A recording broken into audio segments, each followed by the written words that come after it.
အလဲတန်းကျောင်းသူလေးရောစွန်းဟာညတိုင်း10 နာရီထိုးရင်မိုးရေတေဆိုရွှဲနေတဲ့ခန္ဓာကိုယ်နဲ့အိမ်ကိုပြန်ရောက်လာလေးရှိပါတယ်။သူမရဲ့မိထွေးကတော့သူမပြန်ရောက်လာတာနဲ့လက်ဝါးကပ်တိုင်ကိုတင်းတင်းဆုပ်ကင်ပြီးစပွဲခုံအောက်မှာပုန်းနေလေးရှိပါတယ်။အကြောင်းရင်းကတော့ရောစွန်းဟာလွန်ခဲ့တဲ့တစ်ပတ်ကမှအသက်ခံရပြီးတေဆုံးသွားခဲ့တာဖြစ်ပါတယ်။မိုးတေရွာနေတဲ့တညမှာရောစွန်းဟာသူမရဲ့အမေဖြစ်သူဟာကျောင်းကိုလာမကြိုတာကြောင့်မိုးရေထဲမှာပဲအိမ်ကိုပြန်လာခဲ့ပါတယ်။လမ်းမှာသူမတို့ရဲ့အိမ်နီးချင်းဖြစ်သူဟာကားနဲ့လမ်းကြုံတင်ခေါ်ခဲ့ပါတယ်။ဒါပေမဲ့တနာစရာရောစွန်းလေးမသိတာကတော့သူမရဲ့အိမ်နီးချင်းဟာစိတ်တဆလူသက်သမားတဦးဖြစ်နေခဲ့တာပါပဲ။ရောစွန်းရဲ့ခန္ဓာကိုယ်ကိုတော့မျက်နှာပေးကခရီးဆောင်အိတ်အနီရောင်ထဲမှာတွေ့ရှိခဲ့တာပါ။ဒီသတင်းကိုမြင်တော့အိတ်ဆိုင်ပိုင်ရှင်ဟာသူ့လက်တလောကမှလူတဦးကိုအဲ့ဒီခရီးဆောင်အိတ်ရောင်းလိုက်တာကိုမှတ်မိပြီးရဲကိုဖုန်းဆက်ပြောဖို့လုပ်ခဲ့ပါတယ်။ဒါပေမဲ့သူ့ရဲ့ဇနီးဖြစ်သူကဒီကိစ္စနဲ့သူတို့ဆိုင်ဖောက်တဲ့ပြက်ပြီးရောင်းအားကြမှာကိုစိုးရိမ်တဲ့ဖုန်းမဆက်ဖို့တားဆီးခဲ့ပါတယ်။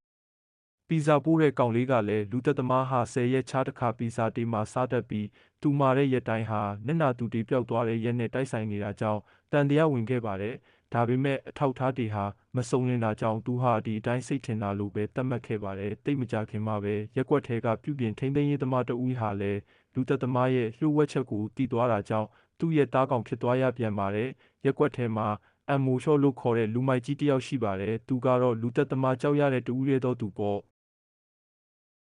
သူတို့ဟာကားပါကင်ကိစ္စနဲ့ခဏခဏစကားများကြပါတယ်။ရက်ကွက်ထဲမှာရောစွန်းနဲ့ရုပ်ချင်းလုံးဝဆင်တူတဲ့ကောင်မလေးတစ်ယောက်ရှိနေပါသေးတယ်။သူမကတော့စုယွန်းပါ။စုယွန်းဟာလူတွေကိုကူညီတတ်တဲ့လိမ္မာတဲ့ကောင်မလေးတစ်ယောက်ပါ။သူမကိုအရန်ချစ်တဲ့သူတဦးရှိပါတယ်။အဲ့ဒီလူကတော့လွန်ခဲ့တဲ့15 နှစ်တုန်းကလူသတ်မှုတစ်ခုကျူးလွန်ပြီးရုပ်ဖြတ်နေထိုင်နေသူတဦးပါ။ဘလောက်ပဲပုံဖြတ်နေထိုင်ခဲ့ပေမဲ့သူကျူးလွန်ခဲ့တဲ့ပုံရိပ်ဟာသူ့နားမှာအမြဲရှိနေခဲ့ပါတယ်။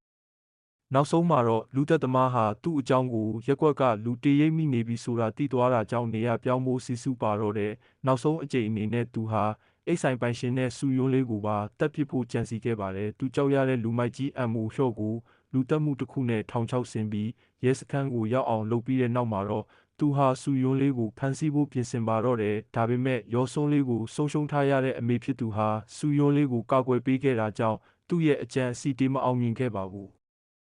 အကြောင်းစုံသိသွားတဲ့အမ်မိုထောဟာလည်းရဲစခန်းကနေထွက်ပြေးလာပြီးသူ့စီကိုရောက်လာခဲ့ပါတယ်။စူယွန်းလေးကိုအရန်ချစ်တဲ့ဦးလေးကြီးနဲ့သူ့ကိုတန်တရားဝင်နေတဲ့ပီဇာဆိုင်ကကောင်လေးတို့ဟာလည်းသူ့ကိုတားဆီးဖို့သူ့အိမ်ကိုရောက်လာခဲ့တယ်။နောက်ဆုံးမှာတော့အားလုံးပူပေါင်းပြီးစိတ်ဓာတ်ဆလူသက်သမားကိုအနိုင်ယူခဲ့ပါတယ်။ဘယ်သူမှမသိတာကတော့ရောစွန်းလေးဟာလူသက်သမားစီကိုညတိုင်းရောက်လာခဲ့တယ်ဆိုတာပါပဲ။ဒီစကားလေးရဲ့နာမည်ကတော့ The Neighbors ပါကြည့်ရှုပေးကြတဲ့သူတိုင်းကိုကျေးဇူးတင်ပါတယ်။